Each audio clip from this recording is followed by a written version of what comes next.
It is believed generally in India that when a person sets out on the way of liberation, his first problem is to become free from his past karma. The popular theory of karma, the word that literally means action or doing in Sanskrit, so that when we say that something that happens to you is your karma, it's like saying in English, it's your own doing. But in popular Indian belief, karma is a sort of built-in moral law, or a law of retribution, such that all the bad things you do and all the good things you do have consequences which you have to inherit. And so long as karmic energy remains stored up, you have to work it out. And what the sage endeavors to do is a kind of action which in Sanskrit is called nishkama karma. Nishkama means without passion or without attachment, karma, action. And so whatever action he does, he renounces the fruits of the action, so that he acts in a way that doesn't generate future karma, because future karma continues you in the wheel of becoming, samsara, the round, and keeps you being reincarnated. Now then, in that case, when the time comes that you start to get out of the chain of karma, all the creditors that you have start presenting themselves for payment. In other words, a person who begins, say, to study yoga is felt that he will suddenly get sick, or that his children will die, or that he'll lose his money, or all sorts of catastrophes will occur, because the karmic debt is being cleared up. And it is in no hurry to be cleared up if you're just living along like anybody, but if you embark on the spiritual life, a certain hurry occurs. And therefore, since this is known, it's rather discouraging to start these things. The Christian way of saying the same thing is that if you plan to change your life, shall we say, to turn over a new leaf, you mustn't let the devil know, because he will oppose you with all his might if he suddenly discovers that you're going to escape from his power. So, for example, if you have a bad habit, say you drink too much, and you make a New Year's resolution that during this coming year you'll stop drinking, that's a very, very dangerous thing to do, because the devil will immediately know about it. And what will happen will be this: he will confront you with the prospect of 365 drinkless days. And that will be awful, just overwhelming. And you won't be able to make much more than 3 days on the wagon. So in that case, you compromise with the devil and say, just today I'm not going to drink, you see, but tomorrow maybe, we'll go back. Then when tomorrow comes, you say, oh, just another day, let's try out, that's all. And the next day you say, oh, one more day won't make much difference. So you only do it for the moment, and you don't let the devil know that you have a secret intention of going on day after day after day after day.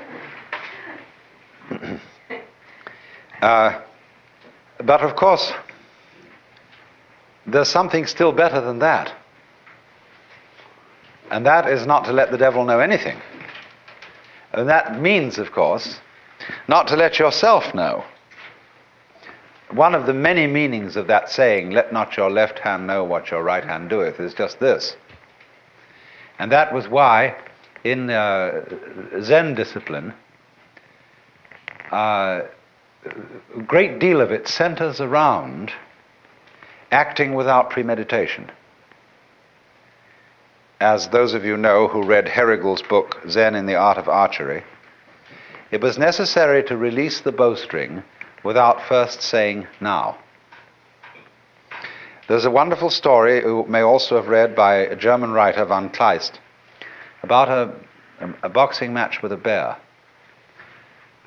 the man can never defeat this bear because the bear always knows his plans in advance and is ready to deal with any situation.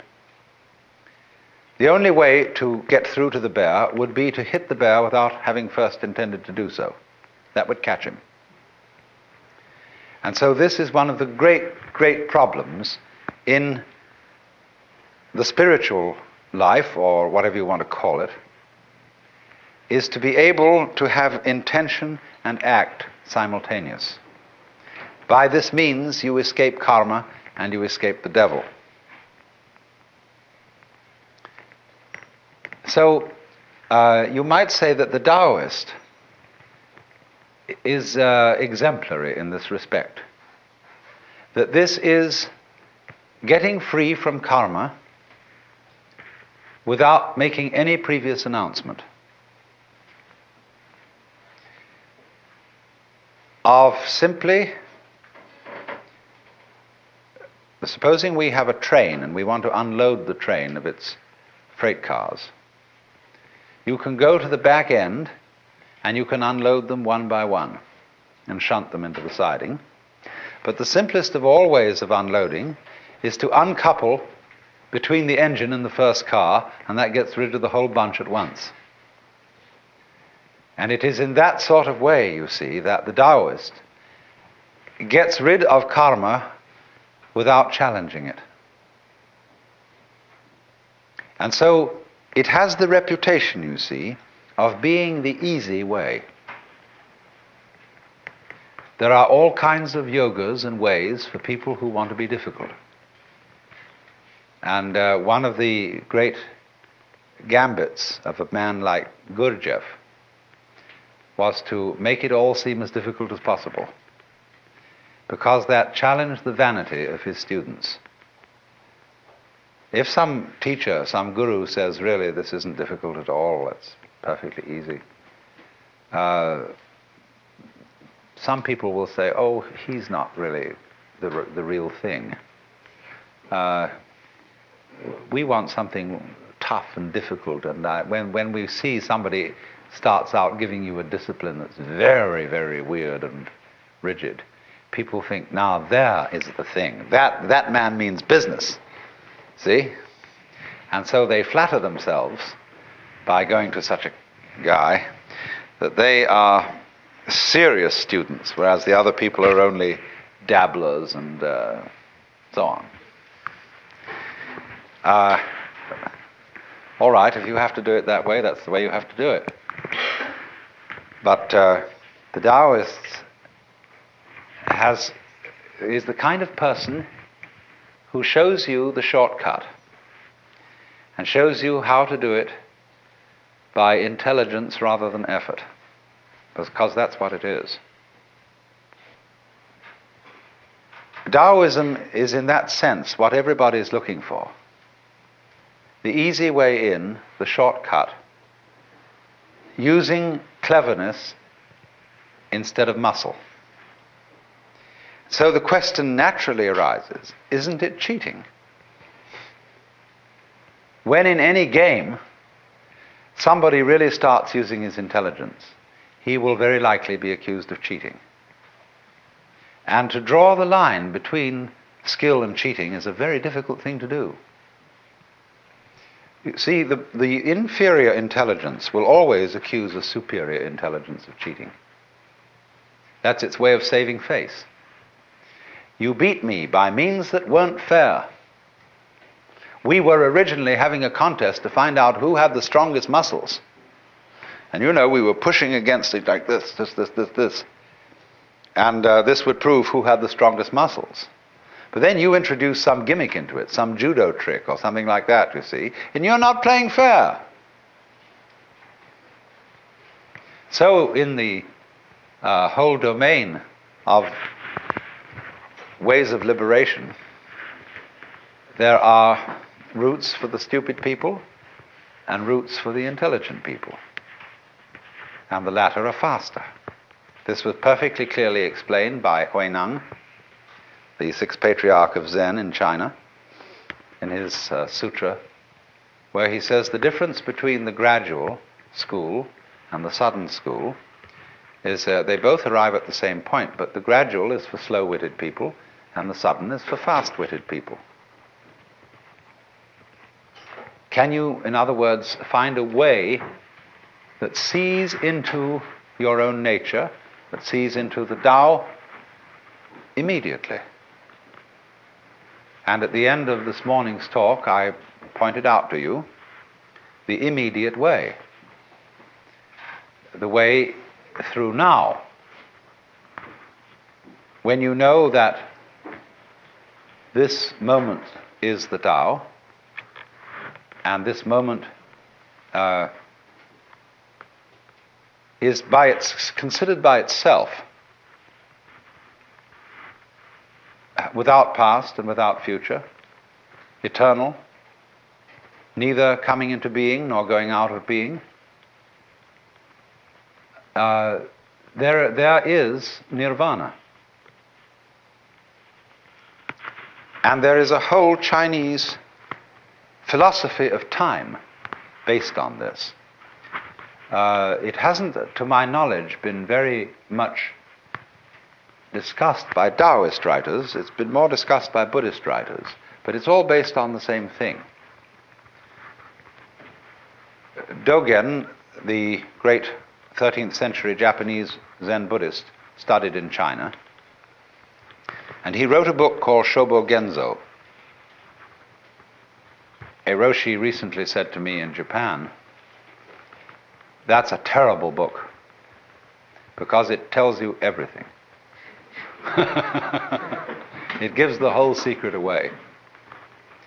But in the course of this book, he says,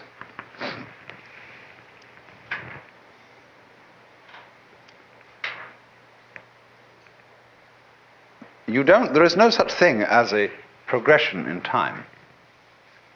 The spring does not become the summer. There is first spring, and then there is summer. So in the same way, you now do not become you later. This is T.S. Eliot's idea in 4 Quartets, where he says that the person who has settled down in the train to read the newspaper is not the same person who stepped onto the train from the platform. And therefore also you who sit here are not the same people who came in at the door. These states are separate, each in its own place. There was the coming in at the door person, but there is actually only the here and now sitting person. And the person sitting here and now is not the person who will die. Because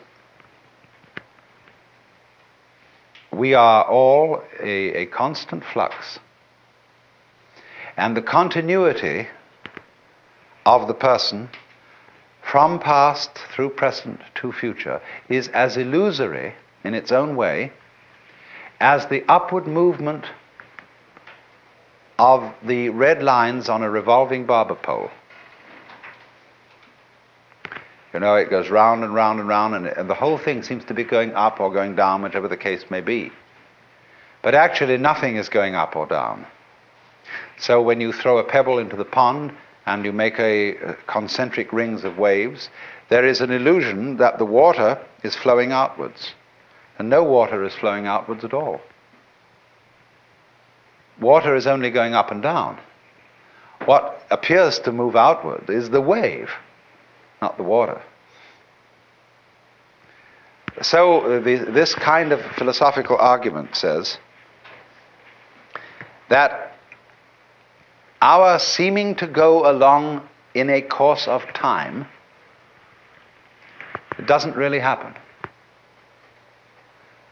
The Buddhists say suffering exists, but no one who suffers. Deeds exist, but no doers are found. A path there is, but no one who follows it. And nirvana is, but no one who attains it.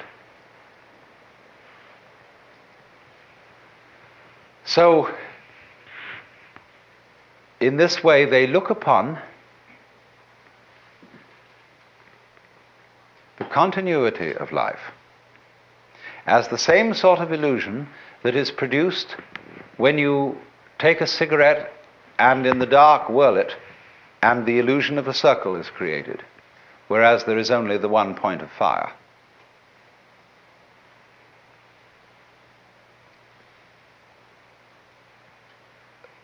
The argument then is, so long as you're in the present, there aren't any problems. The problems exist only when you allow presence to amalgamate. There's a way of putting this in Chinese, which is rather interesting. They have a very interesting sign, this. It's pronounced nyan, in Japanese nen. And the top part of the character means now, and the bottom part means the mind-heart, the shin. And so this is, as it were, an instant of thought. In Sanskrit, they use this character as the equivalent for the Sanskrit word kshana. Then if you double this character and put it twice, or 3 times, and I'll write the Chinese for ditto. Nyan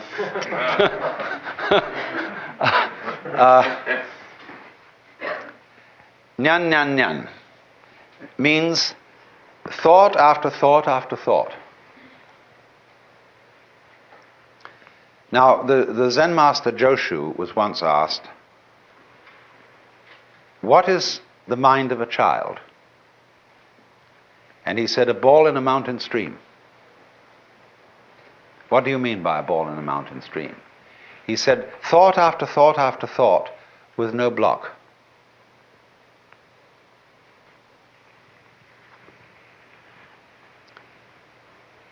So, he was using, of course, the mind of the child as the innocent mind, the mind of a person who's enlightened.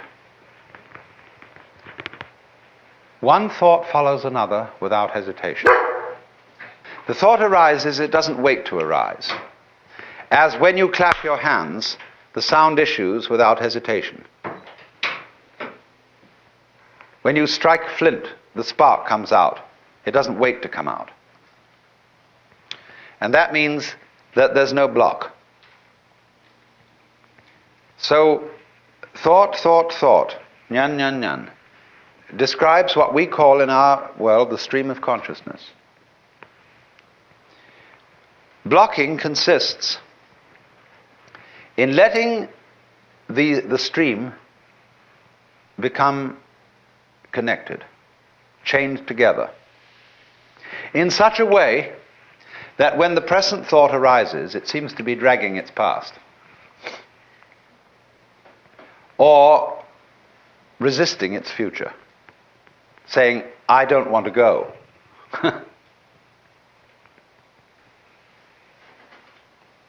When then the connection, the dragging, it's better to call it, of these thoughts drops, you've broken the chain of karma. If you think of this in comparison with certain problems in music, it's very interesting. Because when we listen to music, we hear melody only because we remember the sequence. We hear the intervals between the tones, but more than that, we remember the tones that led up to the one we are now hearing, and we are trained musically to anticipate certain consequences. And to the extent that we get the consequences we anticipate, we feel that we understand the music. But to the extent that the composer does not adhere to the rules and gives us unexpected consequences, we feel that we don't understand the music. And if he gives us harmonic relationships, which we are not trained to accept that is to say, to expect. We say, well, this man is just writing garbage. But of course, it becomes apparent that the perception of music, the ability to hear melody, will depend upon a relationship between past, present, and future sounds. And you might say, well, you're talking about a way of living that would be equivalent to listening to music with a tone-deaf mind. So that you would eliminate the melody and have only noise. And so in your Taoist way of life, you would eliminate all meaning and have only senseless present moments.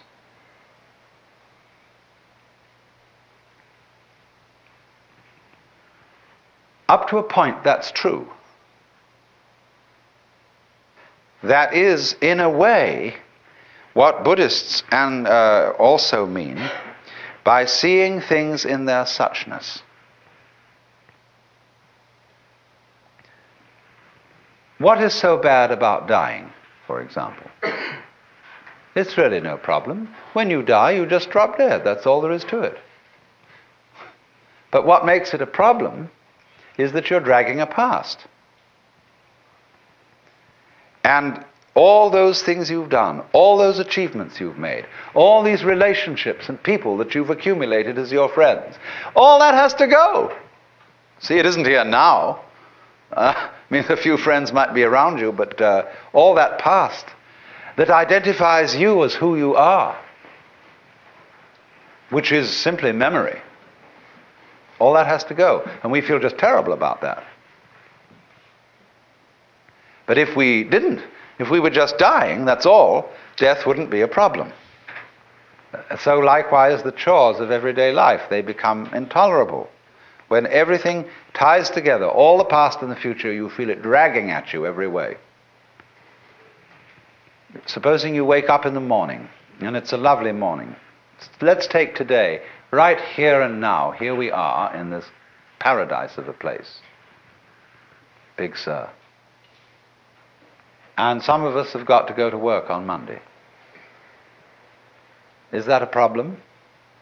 For many people it is. It spoils the taste of what's going on now. When we wake up in bed on Monday morning and think of the various hurdles we've got to jump that day,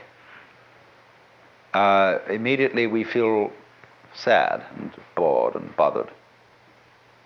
Whereas actually we're just lying in bed.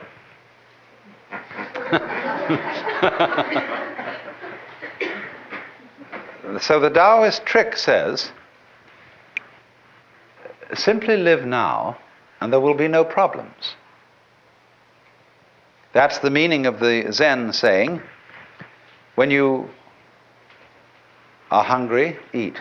When you are tired, sleep. When you walk, walk. When you sit, sit. Rinzai, the great Tang Dynasty master, said, in the practice of Buddhism, there is no place for using effort.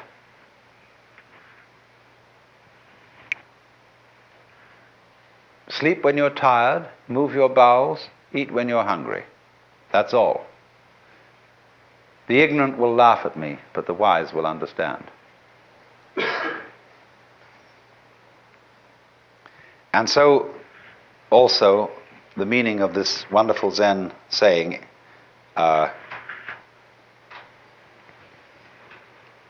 day, that's the character for the sun, day, that is good day. Every day is a good day. On condition, you see, that day is like nyan nyan. They come one after another, and yet there's only this one. You don't link them. This, as I intimated just a moment ago, seems to be an atomization of life. Things just do what they do. The flower goes poof, and people go this way, go that way, and so on, and that's what's happening. It has no meaning, it has no destination, it has no value. It's just like that. And when you see that, you see it's a great relief. That's all it is. But then when you are firmly established in suchness, in that it's just this moment, you can begin again to play with the connections. Only you've seen through them. But now you see they don't haunt you, because you know that there isn't any continuous you running on from moment to moment, who originated at some time in the past and will die at some time in the future. All that's disappeared. So you can have enormous fun anticipating the future, remembering the past, and playing all kinds of continuities. This is the meaning of that famous Zen saying about mountains are mountains. To the naive man, mountains are mountains, waters are waters.